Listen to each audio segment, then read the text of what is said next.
Makakasama rin natin ang kapuso nating Yummy Funny, si May Bautista para samahan tayong tikman ng mga pizza na kakaiba at abot kaya.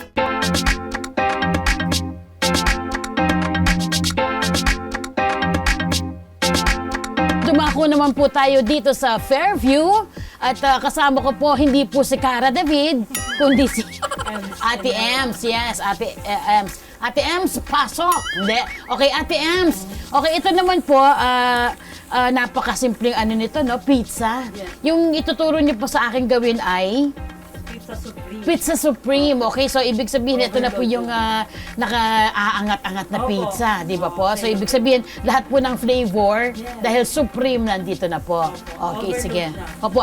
Ito naman mga kapuso, kakaibang pizza naman po ito.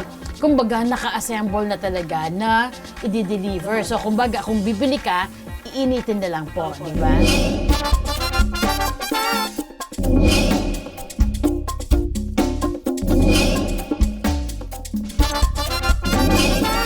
Tomato sauce at cheese ang kanilang pizza, sunod-sunod na lang na ipapatong ang kanilang toppings. Nilagyan ng ham, pineapple, pepperoni. Sunod na isinama ang beef with bacon, bell pepper at puting sibuyas. Sa isang araw po, nakakailang box po kayo ng pizza? Pinakamahina namin, mga 30. 30 a day? Opo. Okay. Pero yung malakas namin, like yung ibang branch namin, nag-order ng 90 or 60, ganun. Okay. Lulutuin lang sa oven sa loob ng 10 minutes sa halagang 100 hanggang 155 pesos. May pizza na kayong overloaded with toppings.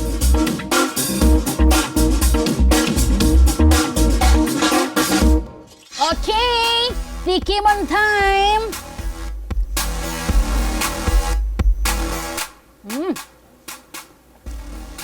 Yaman!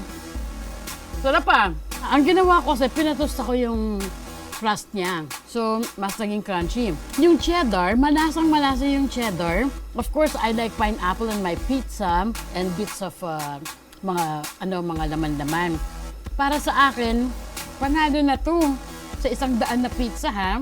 Ako, paminsan, mas kinikrave ko pa nga ito kesa doon sa mga mahal na pizza. And I love this. This is a pocket-friendly. Ano pa bang hinahanap po? So, mga kapuso, isa pang masarap na kagat.